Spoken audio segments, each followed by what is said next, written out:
Hey everyone, it's Steve from the garden. Well, it's the end of February and it's time for me to get some of my seeds started. So I'm going to go over the seeds I'm starting here in February. Now there's a couple seeds that I've already started and they're starting to grow already. Those include some basil, that's sweet basil. I got some catnip, celery, and I got 2 jalapeno plants I had started extra early. You can see I've up-potted them and they're starting to get some pretty good size on them. In addition to those, I'm also going to be starting 3 varieties of broccoli and my other peppers. To keep track of everything I'm starting, what I do is I use a spreadsheet, and today I just printed out what I'm going to be starting today, along with the quantities I'm going to be starting, or actually the quantities that I need to grow out. For the peppers, I'm going to start 1 extra of each variety, so I have a choice of the ones I actually want to plant out, and I'll just take the strongest ones and leave the weakest ones either to give it to someone else or to put into the compost pile. For the broccoli varieties I'm going to be starting, I got Green Magic, Emerald Crown, and Imperial. Now Green Magic is a 55-day, Emerald Crown is a 60-day, and Imperial is a 70-day. So the idea behind that is I can start all 3 of those today and I'll have like a staggered harvest because they don't mature all at the same time. For the peppers I'm starting today, I got my home saved seeds for jalapenos, like the ones I already showed you.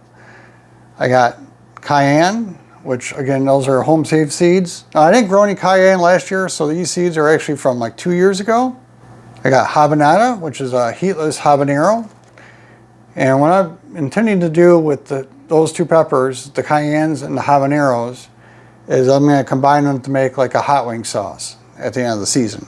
I got Early Sensation. I'll put a picture of what that looks like up here. So that is a yellow bell pepper. And I got Alma paprika and Bulldog paprika. Alma has like a thicker wall on the fruit. And Bulldog is more like Hungarian style paprika. I dehydrate those and turn them both into paprika powder that I combine them. And I got Santa Fe peppers. Now the Santa Fe peppers along with the jalapenos, you know, I turn that into salsa, and I'll probably actually use Early Sensation bell pepper with making salsa too. That way I have kind of like a range of color in there, and it adds like some visual interest to the salsa itself. Before we actually start the seeds, I need to mix up some seed starting mix. And so what I'm going to be doing is I'm going to combine some Pro Mix along with worm castings and leaf mold. For measuring all this out, I'm just going to use this, I don't know what this is, like a 4 or 5 inch pot. I guess it's maybe about 5 inches. And I'll just use this to create the mix I'm going to do. So the basic ratio is going to be 3 parts Pro Mix, 1 part leaf mold, and 1 part worm castings. So I can just add that in. So that's 1 part, 2, 3 for Pro Mix. And to that I'll add 1 part leaf mold. Now this is a really fine material and it takes years to make this because you have to wait for all the leaves to break down. But I have a good quantity so I can go ahead and add it to the mix. And the last thing to add is the worm castings. I have quite a collection of worm castings this year, and this is also a very fine material, and it's all been sifted to have any like chunky stuff taken out of it.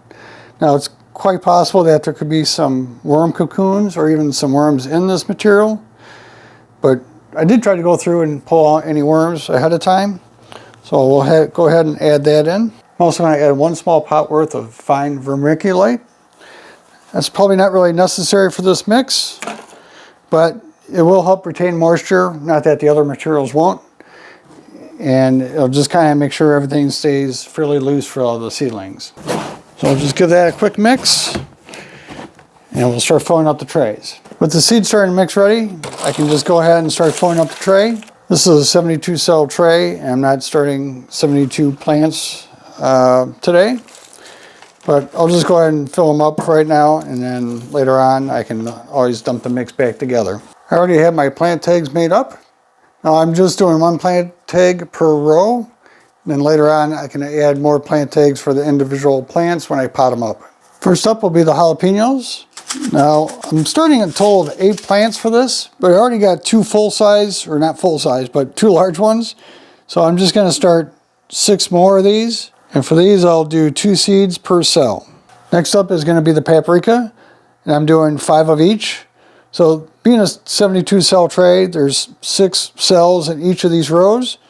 So I'll plant out 6 with choosing the best 5 to plant in the garden. Now, since these are also home safe seeds, I usually get really good germination on these, so I'll just go ahead and do 2 seeds per cell. Now, I do space them out a little bit within the cell. That way I can thin them out later on if both seeds germinate. After that will be early sensation. Now, these I got from Haas Tools, and these are hybrid. So I won't be able to see seeds from these and reliably get a duplicate plant. But I'm going to grow 3 of these, or 3 plants, so I'm going to start 4 cells.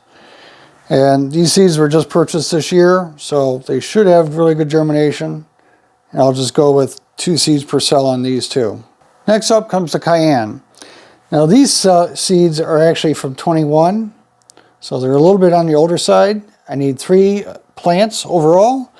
So I'm actually going to start all 6 cells with 2 seeds per cell in hopes that I get the germination I need to get a total of 3 plants. After that comes the habanada, the heatless habanero. Now I want a total of 3 plants. These are new seeds. They're from Territorial Seeds. So they should germinate really well. And I'll just start 2 seeds per cell, start 4 cells. Last up is the Santa Fe peppers.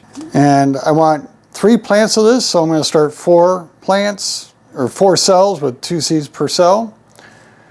And last year I picked up these little seed packets, and these have worked out really well. And one thing I've done with them is I put a piece of Scotch tape on here on the bottom, and then another piece here where I'm going to seal it. And that way I can open and close them without actually tearing the paper from the seed packet. And so far I really like these. And I think I ordered like 100 packets, so that'll hold me at least for a couple of years. And I'll definitely reorder these when I run out. Next up will be the broccolis. And I'm just putting them in the order in which they mature. So you got the Green Magic, the Emerald Crown, and the Imperial.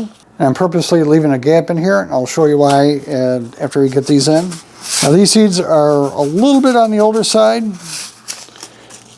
but I've had really good germination with all these seeds. So I will just start 2 seeds per cell on these, and they're much smaller than the pepper seeds. But like these seeds, when they were brand new, I had like fantastic germination on them, where it was not maybe 100%, but it was really close. So again, I just need like 3 plants of each variety, but I'll go ahead and start 4 cells to make sure I get the best 3 plants. Now, something that I should point out is that the seed starting conditions for peppers and broccoli are not the same. Peppers really need a heat mat, and the broccoli does not need a heat mat for starting. So the way I'm going to deal with that is I'll just put a heat mat over just half the tray, or underneath, I should say, half the tray, so that the broccoli plants do not get any extra heat for the seed starting. Now for this area here in the middle, the gap, what I'm going to do is I'm going to transplant these celery seeds I already started. So you can see the whole process. I'm just using a pocket knife, just carefully taking them out. You can see it's got a nice little root system on there, a nice little hole in there. Put the plant down inside and tuck it in. With all the seeds in place, I'm just going to add a little bit more of the seed starting mix to the top so I can cover the seeds up easily. And then we'll water them in and put a humidity dome on and get them on the shelf for growing out. So I got everything watered in. I put the humidity dome on, and you can see I got the heat mat underneath it. And it's only underneath a little bit of the celery, but underneath the pepper plants mainly. With this round of seed starting completed, all I have to do now is just keep an eye on the plants. I shouldn't have to water them. They should have plenty of water in the tray, especially with the humidity dome on there. It'll hold that moisture in. Now the broccoli should definitely germinate much faster than the peppers do. My experience is that 2 or 3 days, maybe 4, they're up and running. Peppers, they could take, maybe a week or 2 before they get going. So I'll have to kind of juggle that as they start growing out. Now it is a little bit cool in the basement. It's, you know, between 60 and 65. The broccoli should still germinate just fine with no heat mat underneath them, because they don't need the extra warm temperatures. The peppers definitely need the warmer temperatures to germinate. If you have any questions, go ahead and leave a comment down below. And until next time, I hope you enjoyed, got something out of this, and we'll see you on the next one.